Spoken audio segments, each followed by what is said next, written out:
Step too far outside of where you're from, and you'll definitely get spanked. M has done a good job of staying close to what he is and what he believes in. He hasn't deviated from who he is, and he's made some creative choices as a rapper. He's ventured outside his base, but he's always circled back. He's had the normal ups and downs of any post-honeymoon phase rapper and come out fine. He's still doing big shows and touring the world. He's got a real career, and you gotta respect that. He's never followed, and he's trusted his own creative voice and vision. Those are the keys. When the metric for success is your love for the project and the inspiration it creates, for others as well as for you, then you're in good shape. When you start paying too much attention to what people are writing or saying about you or your sales or streams, you're in trouble. At that point, you're not an artist, you're a song maker. You're a hack. It's better to be an artist who hasn't sold 1 million but is supremely respected by your peers. If you get both of those things, great, but it's about being true to your art. Do that, and believe me, the rest follows. M got both. But we can't ignore the level that his career has gone to simply because he's white. There are certain states in America, media organizations, corporate sponsors, and doors that are open for him because of his skin color. Those doors were not and will not be open for me or other black artists. It's not everybody, but certain organizations feel a certain way about black artists that they don't about white ones.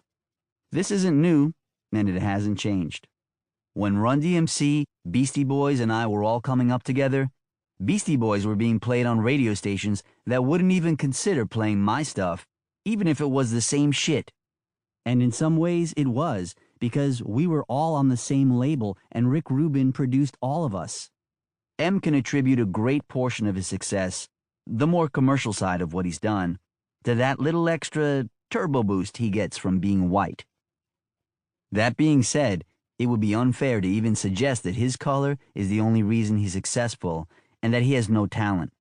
It's nothing for black artists to be bitter about because that can disturb your creativity, which goes against everything I believe in. But if we didn't recognize it, we would all be liars. Put it this way. Look at Jay-Z and the great things he's done. But what if he was white? Trump had something to say to Snoop. He didn't have shit to say to M, probably because he knows that fan base is a lot of who votes for him. America's my home, but it is funny here, man. M has opened doors for more artists, and he has expanded the genre of hip-hop and taken it to new heights. But it's kind of like Motown. All of white America knew about Motown, but they didn't go out of their way to support the individual artists. It took Michael Jackson 30 years to reach those heights. He started at 8 years old and had to be the most talented motherfucker in the world to do it. All that aside, at the end of the day, M is an incredibly talented artist. He's a dope MC, a bad motherfucker on the mic, and a bad motherfucker on stage.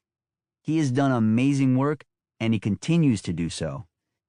He has made lyricism important, and he has taken the gospel of hip-hop around the world in a big way. He's done dope shit he didn't have to do, like paying it forward, putting 50 Cent on, and doing what he did with D12. And 8 Mile was beautiful artistic stuff. He is legitimately talented as a rapper by every measure, voice, flow, content, everything. I have supreme respect for him. I love him. He's a good dude, and he will always be important to hip-hop because he's a big piece of his story that continues to be told. And that is because M is connected to the essence of hip-hop, which is always being true to your roots and where you come from. That's the secret, and it's simple and beautiful. I got into rap music to feel empowered, feel good about myself, boost my self-esteem, do dope shit, and have my voice be heard. If I stay in that mode, I can't go wrong. When I start talking about my fancy watch and car too much, my shit goes a little haywire. I love the aspect of truth at the root of hip-hop culture. I love it when KRS is true, and I love how Rakim can wear his gold chains, but he remains true. And I love M because no matter what he does, he is true. No matter how big hip-hop has become, regardless of the money, the fame...